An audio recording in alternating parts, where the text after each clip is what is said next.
요즘 환율이 정말 불안정하죠. 1417원까지 올랐다가 다시 1390원대로 내려옵니다. 그런데 이건 단순한 숫자 움직임이 아닙니다. 자본 흐름과 외국인 투자자의 심리가 통째로 흔들리고 있다는 신호일 수 있습니다. 1. 최근 원달러 환율 흐름 외 요동치나 2025년 5월 현재 원달러 환율은 1,400원 전후에서 강한 변동성을 보이고 있습니다. 5월 초에는 미국 CPI, PPI 지표 완화로 1,398원까지 내려갔지만 이후 파월 연준 의장의 매파 발언과 트럼프의 대중 관세 제보가 발언 등이 이어지며 다시 1,417원까지 반등한 바 있습니다. 최근 환율은 하루에 10원 이상 움직일 때도 있을 정도로 민감하게 반응하고 있습니다. 왜 이렇게 흔들릴까요? 환율은 글로벌 투자자 심리와 자본 흐름에 따라 실시간으로 움직이는 대표적인 지표입니다. 단기 외환 수급, 금리차, 지정학적 리스크 등 다양한 요인이 복합적으로 작용하죠. 2. 파월의 발언과 미국 금리 방향이 준 신호. 5월 15일 파월 의장은 연준 통화정책 프레임워크 재검토를 시사하며 공급 충격이 상시화되는 시대, 고용보다 인플레이션을 우선시할 수 있다고 밝혔습니다. 이 발언은 조기 금리 인하 기대를 크게 꺾었고 달러 강세 압력으로 작용했습니다. 미국의 10년물 국채 금리는 다시 상승세를 보였고 달러 인덱스도 반등했습니다. 이때 원화는 약세를 피하기 어려웠고 외국인들은 한국 자산에서 일부 자금을 회수하는 움직임을 보였습니다. 3. 트럼프의 관세 정책 발표, ESS 배터리 등 고율 관세 현실화. 2025년 4월 미국 정부는 중국산 배터리, 전기차, 태양광 부품 등에 대해 고율 관세를 재부과하는 정책을 공식 발표했습니다. 특히 ESS 에너지 저장 장치 배터리의 경우 2026년부터 적용되는 관세율이 기존 7.5%에서 25%로 대폭 인상될 예정입니다. 그러나 여기서 끝이 아닙니다. 현재 미국은 기존의 3.4% 기본 관세 외에도 25%의 섹션 301 관세, 20%의 특별 관세, 34%의 상호 관세를 중첩 적용하고 있어 실제로는 82.4%에 달하는 누적 관세율이 적용될 것으로 보입니다. 이처럼 미국의 보호무역 강화 흐름은 ESS뿐만 아니라 중국 전체 배터리 산업의 수출 구조를 흔들고 있으며 한국과 대만, 일본 기업들도 공급망 재편의 영향을 받고 있습니다. 한국은 배터리셀과 소재 생산의 상당 부분을 중국에 의존하고 있기 때문에 중국산 배터리에 대한 고율 관세는 직접적 타격은 물론 간접적 리스크 요인으로 작용합니다. 또한 미국은 최근 동남아산 배터리에 대해서도 24에서 49% 수준의 관세를 적용할 가능성을 시사했습니다.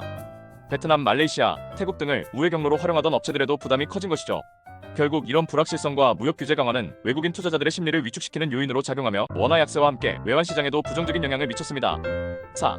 외국인 자금 흐름 실제로 빠지고 있는가? 네. 실제 수급 데이터를 보면 2025년 4월까지 외국인은 9개월 연속 한국 주식을 순매도 중입니다. 특히 대형 기술주 삼성전자, 네이버, 카카오 등에서 이탈이 두드러졌으며 2025년 들어서만 삼성전자에서 약 1.7조 원 이상이 순매도되었습니다. 2025년 5월에도 원달러 환율이 오를 때마다 외국인들은 코스피 대형주 2차 전지 소재주 위주로 매도세를 강화하고 있습니다. 환율이 오락가락하면 외국인 입장에선 환차손이 우려됩니다. 특히 한국처럼 수출 의존도가 높은 나라는 환율에 더 민감하게 반응하죠. 5. 외국인이 매도하면서도 사는 업종이 있다. 그렇습니다. 흥미로운 건 외국인들이 전체적으로 빠지면서도 일부 업종은 집중적으로 사고 있다는 점입니다. 대표적으로 방산주 하나에어로스페이스, 한국항공우주 KAI 등은 외국인 순매수 상위권을 기록 중입니다. 유럽 중동 지역의 무기 수출 확대, 국방비 증가 트렌드에 주목한 흐름입니다. 2차 전지 소재주 에코프로비엠, 포스코퓨처엠 등 일부 전고체 소재 관련주는 외국인 매수세 유입이 확인되고 있습니다. 즉, 자금은 완전히 이탈하는 게 아니라 위험을 회피하면서 기회를 선별적으로 노리는 흐름이라는 것이죠. 6. 원화 약세는 자산 시장에 어떤 영향을 줄까? 원화가 약세를 보이면 수입 물가가 오르고 생활비가 오르며 기업 실적에도 부담이 됩니다. 반대로 수출 기업엔 일시적으로 유리할 수 있지만 환율이 너무 가파르게 오르면 투자자 신뢰가 흔들리고 결국 자산 시장은 약세 흐름에 놓일 수 있습니다. 특히 한국의 경우 가계부채 부담이 높고 금리를 빠르게 내리기도 어렵고 외국인 자금이 빠지면 증시와 채권 시장 모두 약세를 맞게 됩니다. 7. 이건 단기 현상일까? 구조적 신호일까? 단기 이벤트로 볼 수 있는 요소도 있지만 지금 나타나는 흐름은 보다 구조적인 전환 신호일 수 있습니다. 연준의 통화정책 기조 변화, 인플레 우선주의, 미중 패권 경쟁의 장기화, 고금리 시대의 장기화. 이 모든 흐름은 자금이 어디로 움직이느냐를 결정하는 핵심 기준입니다. 8. 개인 투자자가 취할 수 있는 전략은? 첫째, 외국인 수급이 붙는 업종 중심으로 접근하는 전략입니다. 예를 들어 방산, 에너지, 전구체 소재 등 구조적 테마 중심. 둘째, 환율 리스크를 방어할 수 있는 자산 포트폴리오 구성이 중요합니다.